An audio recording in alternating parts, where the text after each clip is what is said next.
Hello everyone, आज हम बात करने वाले हैं इनकम टैक्स एक्ट के एक इम्पॉर्टेंट चैप्टर के बारे में जिसे हम कहते हैं income under the head house property.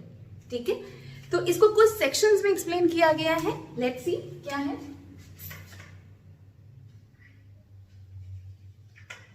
Under section 22 to 27, तो one by one in sections को हम डिफाइन करेंगे। तो ये पर्टिकुलर सेक्शंस हैं जिनके बीच में पूरी हाउस प्रॉपर्टी को एक्सप्लेन किया गया है कि हाउस प्रॉपर्टी किस तरीके से हम कंसीडर करते हैं, कैसे चार्जेबिलिटी आती है। ठीक है, तो देखिए हमें क्या फाइंड आउट करना होता है। तो सबसे पहले हाउस प्रॉपर्टी में हम जानने की कोशिश करते हैं कि determination of annual value of the house property. Section 22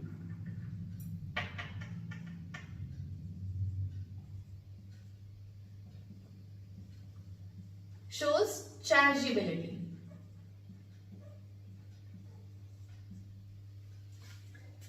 charging section, basis of charge.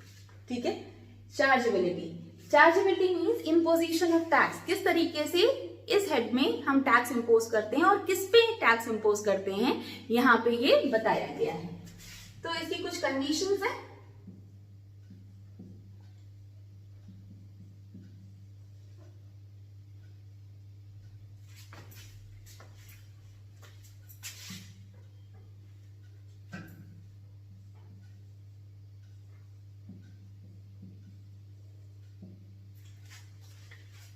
First condition है हमारी, there should be a building और land appurtenant thereto. There should be a building or land appurtenant thereto. Building और land अपॉर्चुनेट meaning समझिए।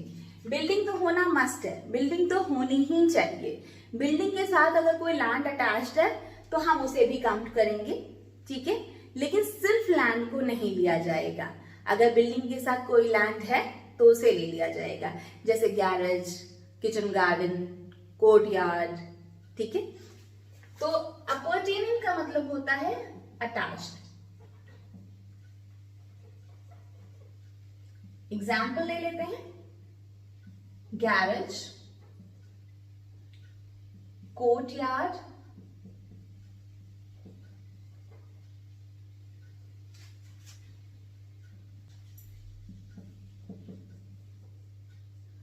Kitchen garden, garden etcetera. तो अपॉर्चुनेट मतलब attach, जो building के साथ अटैच लैंड है उसको हम काउंट करते हैं। सिर्फ लैंड मतलब वेकेंट प्लॉट्स को हम यहाँ पे काउंट नहीं करते हैं, या प्लॉट आपने किसी को दे रखा है तो भी हम यहाँ पे काउंट नहीं करते हैं। तो प्लॉट ऑफ लैंड की यहाँ पे बात नहीं की जा रही है, यहाँ पे बिल्डिंग के साथ जुड़ी हुई लैंड की बात की जा रही है। तो अगर बिल्डिंग के साथ अटैच लैंड है तो हम इसे काउंट करेंगे, अदरवाइज काउंट नहीं करेंगे। आई थिंक ये समझ में आ गया होगा। चलिए अब आगे बात करते हैं।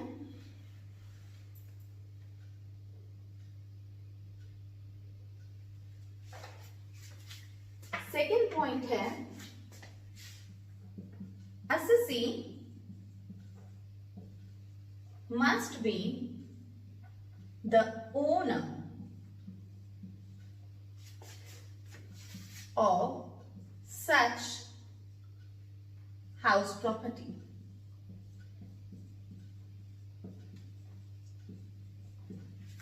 तो असेसी को इस तरीके की प्रॉपर्टी का ओनर होना, ठीक है, बिल्डिंग का ओनर होना, हाउस प्रॉपर्टी का ओनर होना इंपॉर्टेंट है। बिना उसके ओनरशिप के चार्जेबिलिटी नहीं आएगी। अगर असेसी ओनर नहीं है तो उसके ऊपर कोई भी टैक्स इंपोज नहीं किया जाएगा। ठीक है, जैसे एग्जांपल ले लेते हैं, ओनर का मतलब, for example x is the owner of the property, gives his property on rent to Y, ठीक है, for rupees 50,000 per month। एक बिल्डिंग है, एक हाउस प्रॉपर्टी है, और उस हाउस प्रॉपर्टी को X जो है ओनर है और उसने Y को रेंट पे दे दिया, किराए पे दे दिया। तो दिस इज लेटिंग,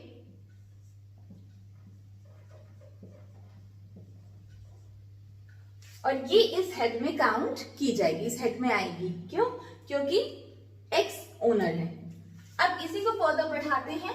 देखिए, Y ने सेम प्रॉपर्टी Z को रेंट पे दे दी, तो this is the case of subletting.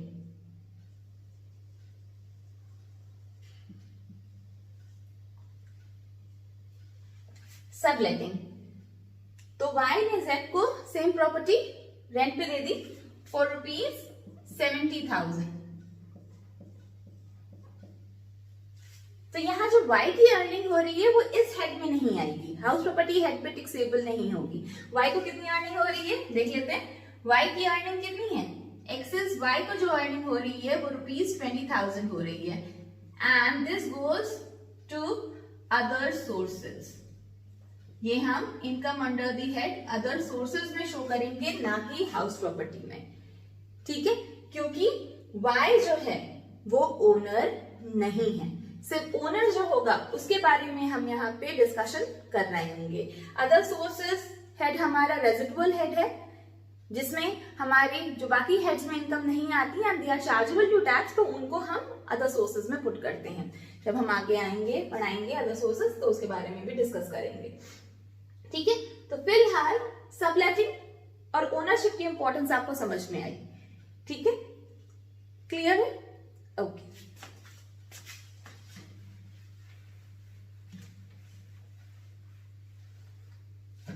अब बात करते हैं ओनरशिप, ओनर होना, क्या ये अपने आप में कंप्लीट टर्म है? इस एक्ट के पॉइंट ऑफ व्यू से हम इसे थोड़ा इलैबोरेट कर देते हैं। ओनरशिप इंक्लूड्स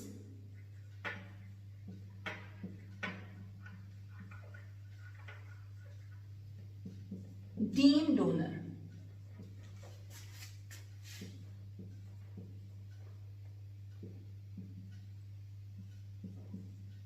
अंडर सेक्शन 27 इसे एक्सप्लेन किया गया है। डीम्ड ओनर,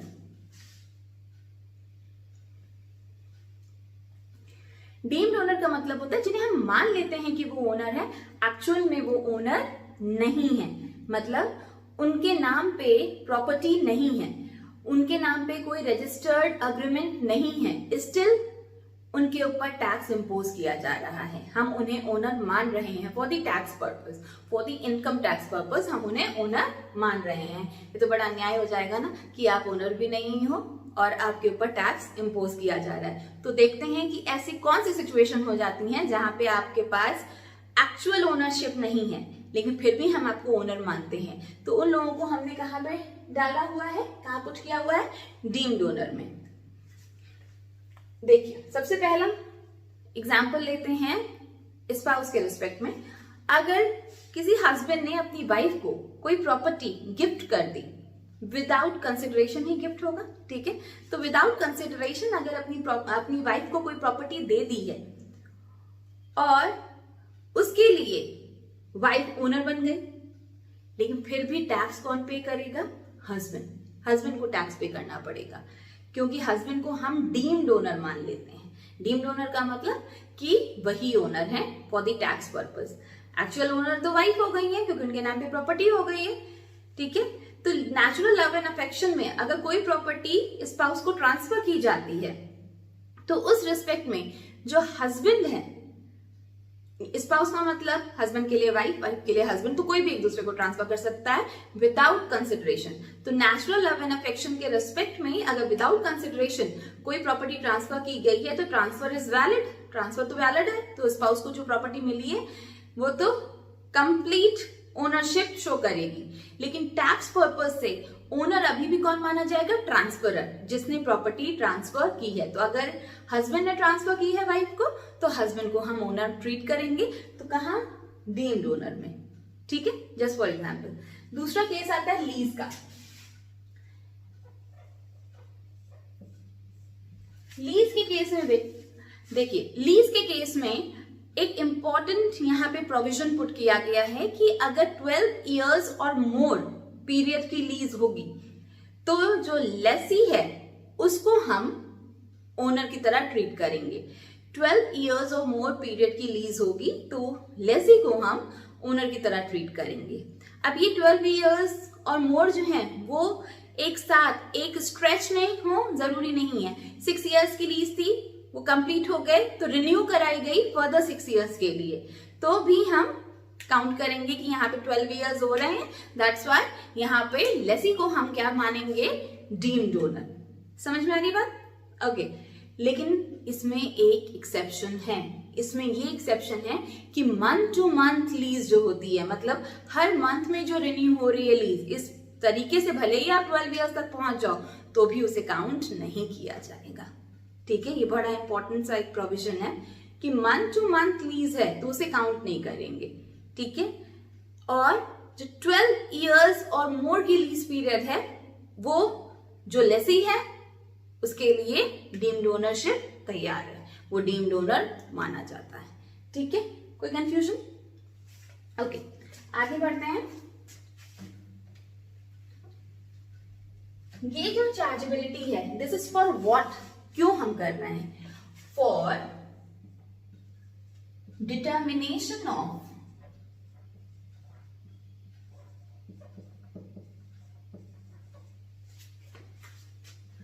annual value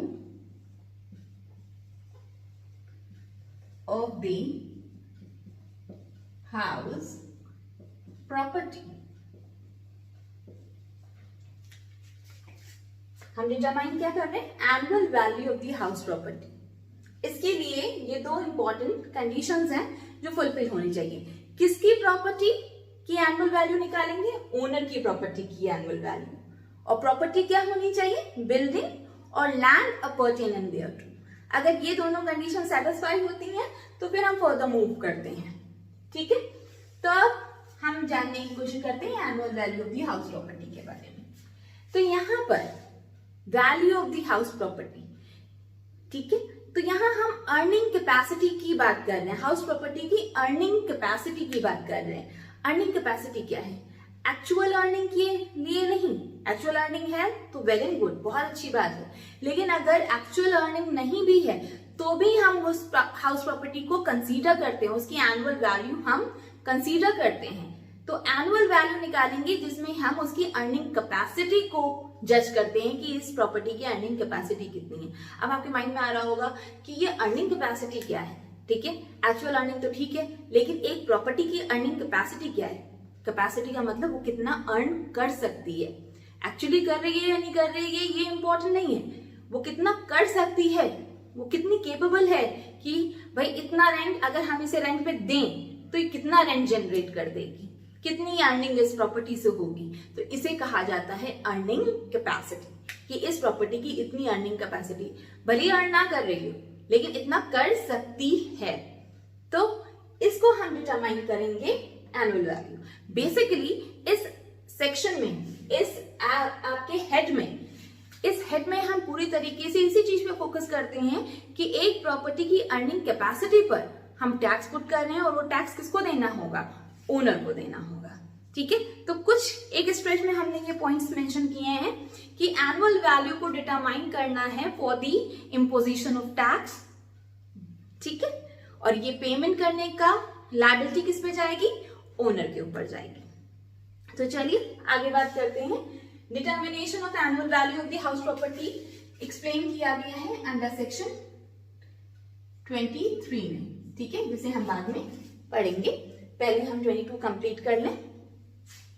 तो ये दोनों चीजें किसके लिए इंपॉर्टेंट है? For determination of annual value of the house property. ठीक है, अब सम पॉइंट्स आर इंपॉर्टेंट, तो वो पॉइंट्स पहले हम डिस्कस करते हैं।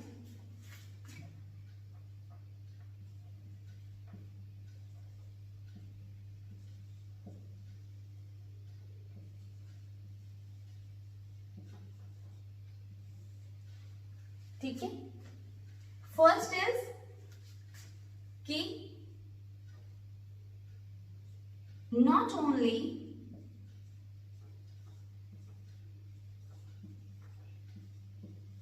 Legal ownership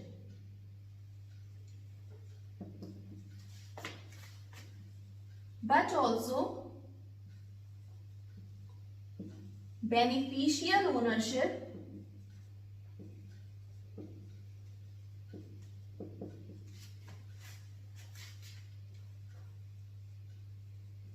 should be there।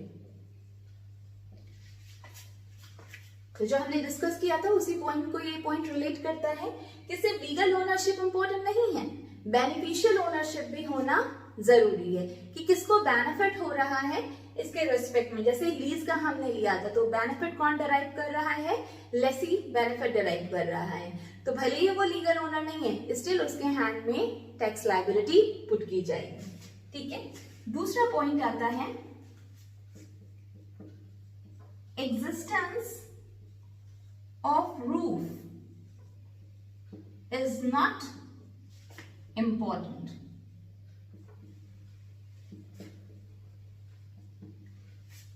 Roof होना, छत होना जरूरी नहीं है। अगर रूफ नहीं भी है, बिल्डिंग है, अब आप कहेंगे बिल्डिंग बिना रूफ के कैसे हो सकती है? हो सकती है। स्टेडियम है, स्विमिंग पूल है, यहाँ पे अगर रूफ नहीं भी है तो भी हम उसे बिल्डिंग में काम करते हैं। आजकल बैंक्वेट्स बनते हैं, ठीक है, तो वो भी बहुत सारा एरिया ऐसा होता है जहां पे रूफ नहीं है। तो बिल्डिंग ऐसी जिसमें रूफ नहीं है वो भी यहाँ पे काउंट की जाएगी, वो भी इस हाउस प्रॉपर्टी का पार्ट मानी जाएगी। आप ये नहीं कह सकते कि रूफ होना इंपॉर्टेंट है। तो रूफ है या नहीं है doesn't matter, building must be there, building होना जरूरी है। अगर बिल्डिंग है तो ये हाउस प्रॉपर्टी काउंट किया जाएगा। ठीक है, ये house property for this section, for section 22 count किया जाएगा। ठीक है, तो ये दोनों पॉइंट्स बहुत इंपॉर्टेंट हो जाते हैं हमारे लिए। थर्ड लिखते हैं रेंटल इनकम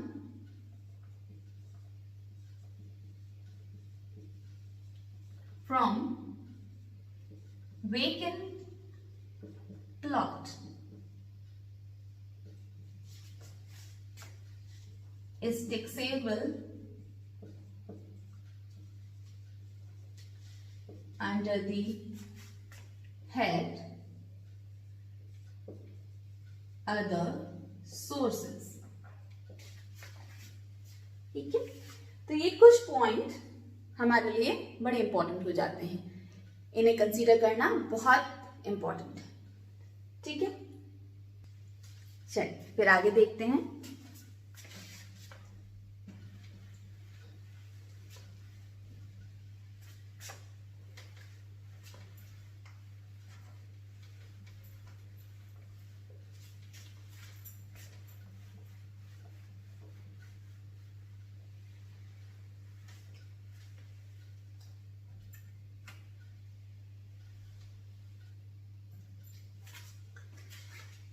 इसमें कुछ एक्सेप्शनल केसेस भी थे कि भाई यहाँ पे कुछ हो रहा है, यहाँ पे नहीं हो रहा है। तो अगर आप देखते चलेंगे तो आपको पता चलेगा कि कहाँ पे हम इम्पोज कर रहे हैं, कहाँ नहीं। तो अल्टीमेटली जाकर के एक नरेशन मैं उस पर दे दूंगी। ठीक है, अब देखते हैं बिल्डिंग।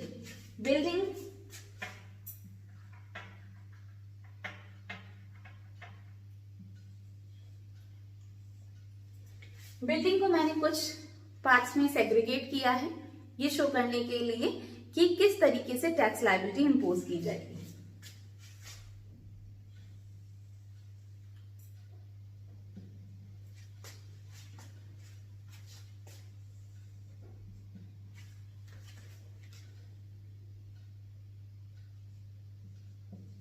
बिल्डिंग यूज्ड, अब देखिएगा, बिल्डिंग यूज्ड बाय अस्सी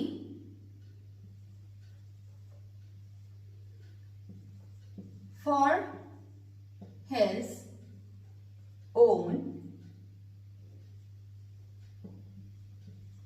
business or profession। अगर एसएससी नहीं, ये बिल्डिंग, जिस बिल्डिंग के बारे में हम बात कर रहे थे, वो बिल्डिंग अपने ही बिजनेस या प्रोफेशन के लिए इस्तेमाल की है, तो फिर इस हेड में उसे हम काउंट नहीं करेंगे। इससे रिलेटेड जो भी एक्सपेंडिचर्स वगैरह अगर होंगे भी तो उन्हें हम पीजीवीपी में काउंट करेंगे।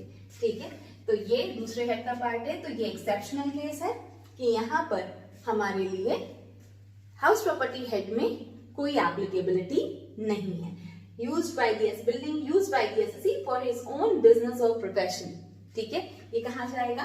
पीजीवीपी में, profit and gains from business और प्रोफेशन।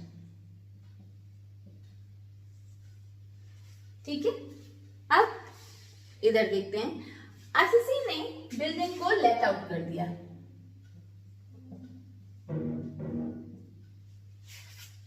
एसएससी ने बिल्डिंग को लेट आउट कर दिया है। लेट आउट का मतलब रेंट पे दे दिया है। तो अब इसको सेग्रीगेट करते हैं।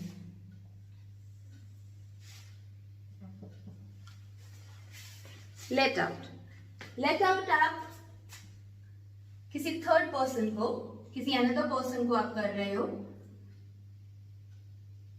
फॉर रेजिडेंशियल पर्पस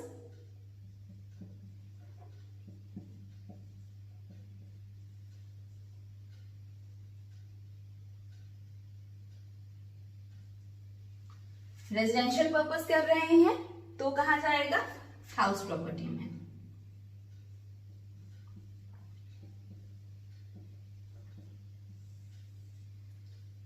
ठीक है, फॉर कमर्शियल पर्पस कर रहे हैं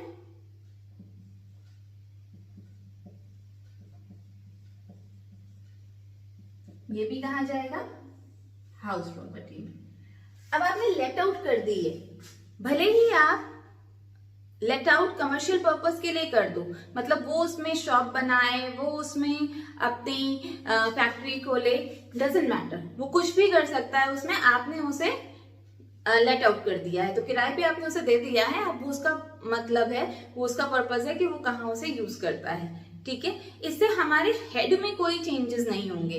जो हमारा हेड है वो हाउस प्रॉपर्टी ही रहेगा, कि आप उसे भले ही लेट आउट करो फॉर रेजिडेंशियल पर्पस या लेट आउट करो फॉर कमर्शियल पर्पस, वो आएगा हाउस प्रॉपर्टी हेड में। और इसी तरीके जैसे नॉर्मल ट्रीटमेंट होता है लेट आउट प्रॉपर्टी का, वैसा ही हम नॉर्मल ट्रीटमेंट हाउस प्रॉपर्टी का करेंगे।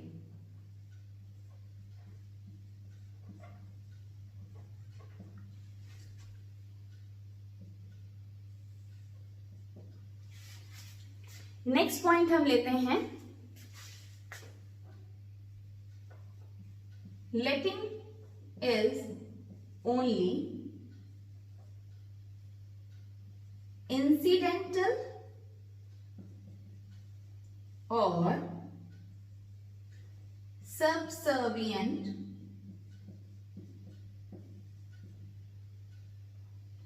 to the main purpose of business.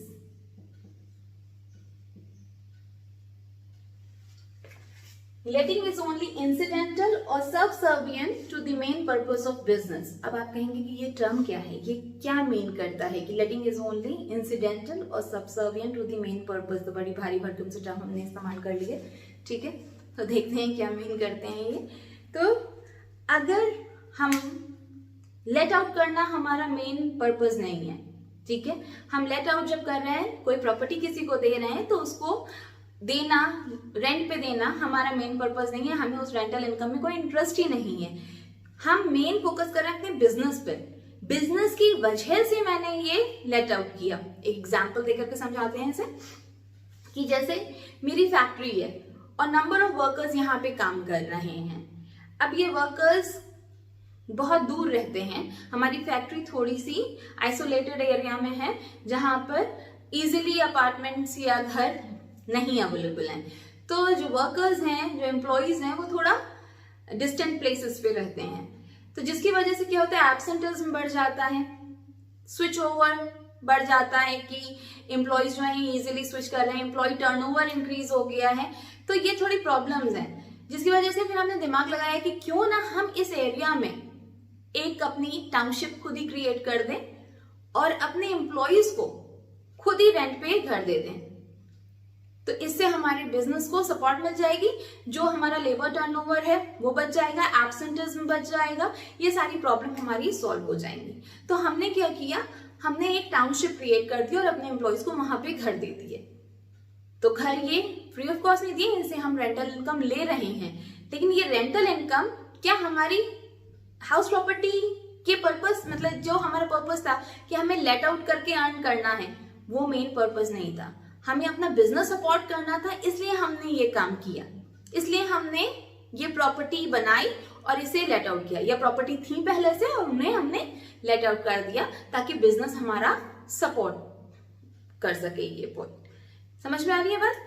तो इसीलिए इस टर्म को कहा गया है when letting is only incidental, मतलब लेट आउट तो सिर्फ हमने कर दिया, लेटिंग तो एक पार्ट है, बिजनेस को हम इंपॉर्टेंस दे रहे हैं, बिजनेस पे हमारा मेन फोकस है, लेट आउट करना हमारा मेन पर्पस नहीं था कि मतलब हम बिना उसके भी अच्छे से खुश थे, हम अपना अच्छे से काम कर रहे थे, मुझे उसकी रिक्वायरमेंट नहीं थी। लेकिन बिजनेस को सपोर्ट करने के लिए ये जरूरी हो गया कि एक प्रॉपर्टी या कुछ प्रॉपर्टीज हम अपने एम्प्लॉयज को दें ताकि हमारा बिजनेस हर्ट ना हो।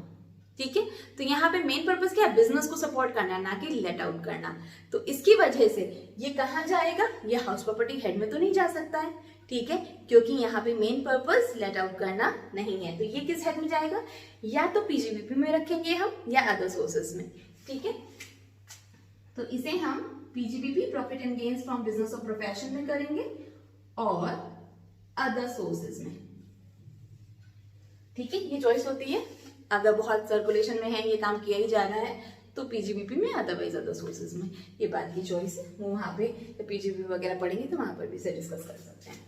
नेक्स्ट आता है, ये तो क्लियर है, ठीक है, इसमें कोई समस्या नहीं है। तो यहाँ पे हमने 4 तरीके के पॉइंट्स कंसीडर कर लिए हैं। अब नेक्स्ट है कॉम्पोजिट लेटिंग।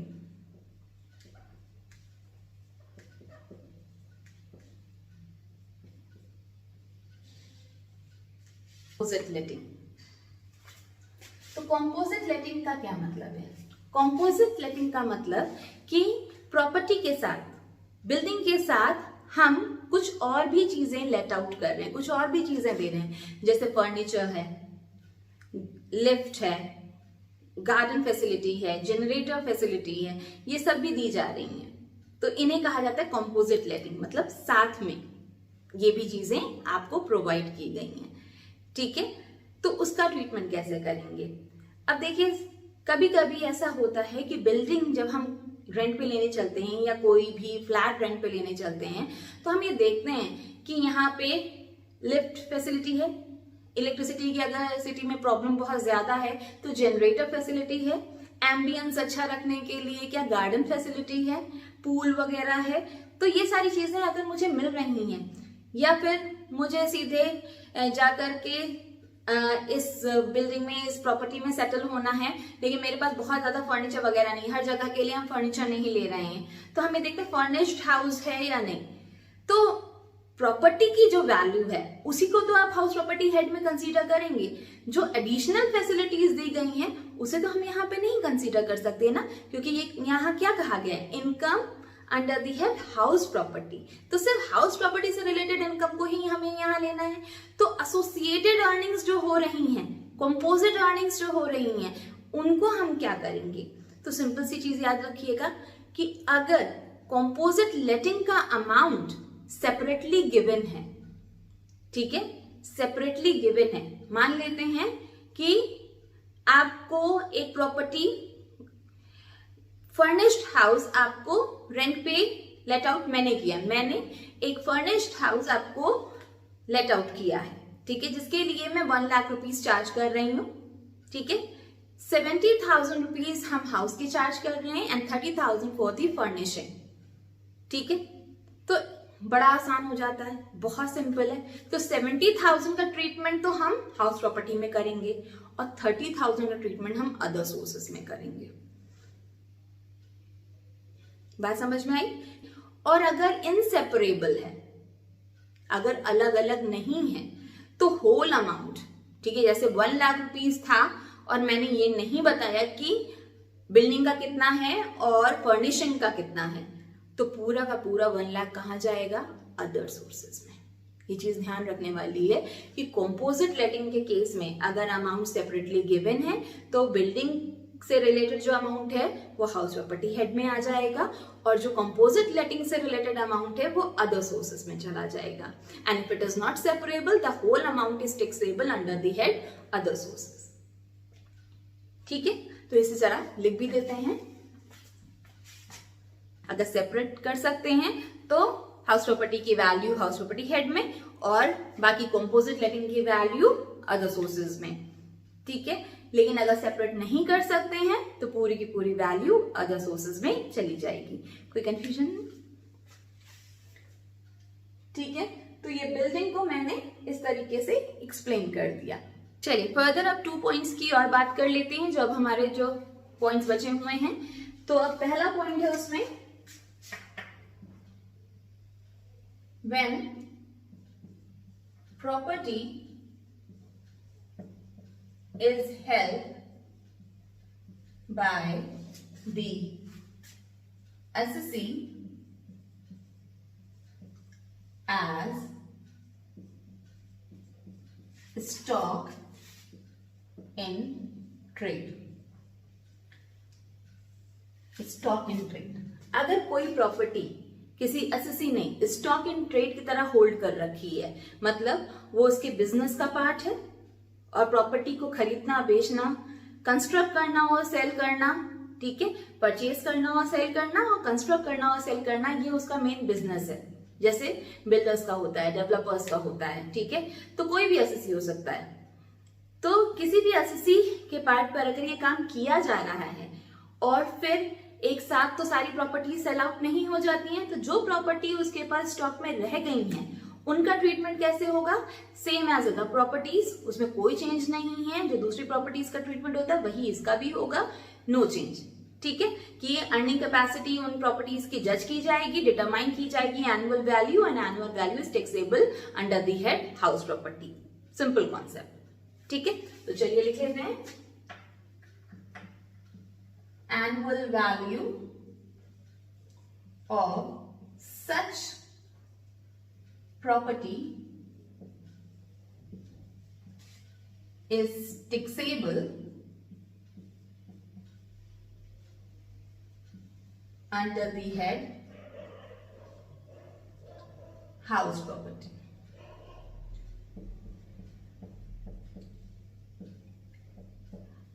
अब इसमें कुछ रिलीफ प्रोवाइड की गई है इनकम टैक्स डिपार्टमेंट की तरफ से कि भाई ये थोड़ा सा अनरीजनेबल है, अनफेयर है कि अगर कोई पर्सन बिजनेस कर रहा है प्रॉपर्टीज को खरीदने बेचने का, और प्रॉपर्टीज एक साथ तो सच में नहीं बिक सकती हैं, तो जो भी उसके पास स्टॉक में रहेगा उसके ऊपर भी लायबिलिटी इंपोज की जाएगी।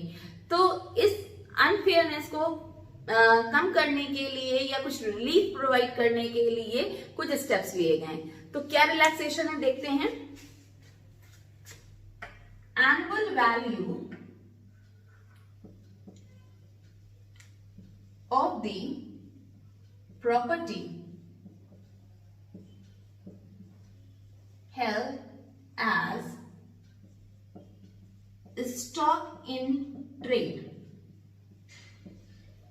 is treated as nil। तो एनुअल वैल्यू जो है इस तरीके की प्रॉपर्टी की, उसको हम नील लेते हैं। ठीक है, नील लेते हैं। कब तक? अब ये थोड़ी नहीं अनलिमिटेड टाइम पीरियड के लिए। Nil for the period of 2 year। 2 year। ठीक है, from the end of financial year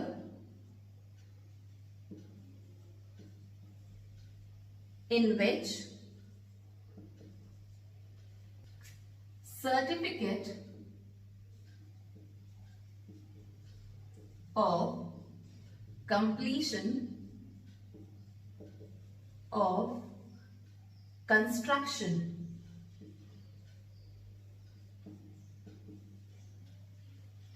is provided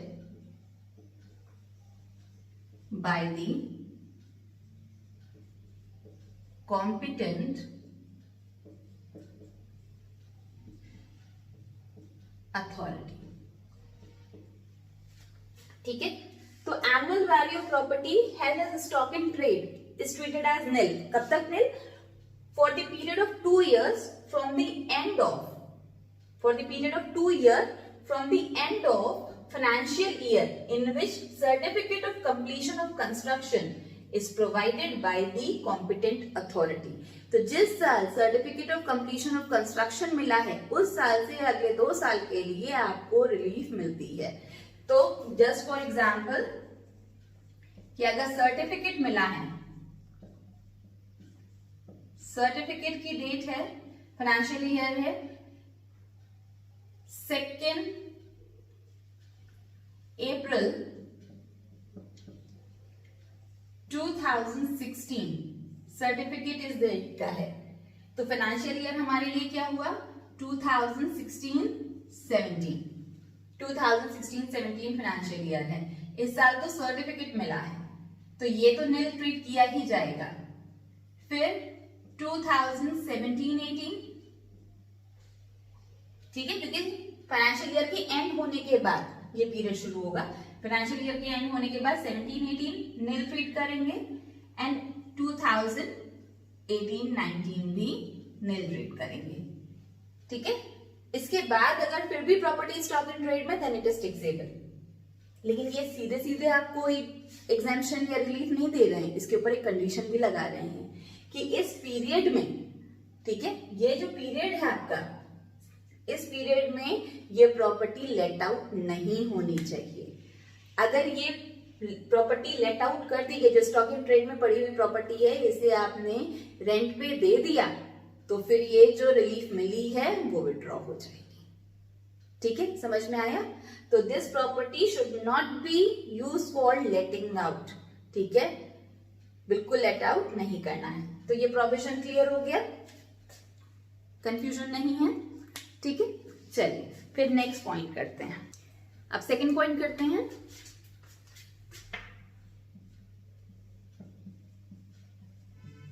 assessee is engaged in the business of letting out.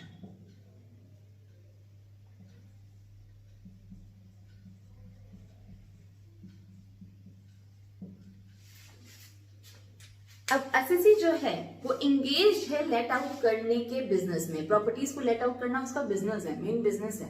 ठीक है, कि वो प्रॉपर्टी को खरीदता है और उसे लेट आउट करता है. बहुत सारे लोग ये काम कर रहे हैं आज की डेट में कि वो प्रॉपर्टीज को परचेज कर लेते हैं और उसके बाद वो फिर रेंट पे दे देते हैं. इससे प्रॉपर्टीज में इन्वेस्टमेंट करके उनकी प्रॉपर्टीज की वैल्यू भी बढ़ती रहती है और रेंट का अमाउंट भी आता रहता है. तो ये उनका मेन बिजनेस हो गया है. तो अगर ये मेन बिजनेस है उनका तो फिर ये हाउस प्रॉपर्टी हेड में टैक्सेबल नहीं होगा. कहाँ जाएगा? भाई बिजनेस है तो कहाँ जाएगा? अगर आपका लेट आउट करना बिजनेस बन गया है तो फिर हम इसे पीजीबीपी में दिखाएंगे, ना कि हाउस प्रॉपर्टी में.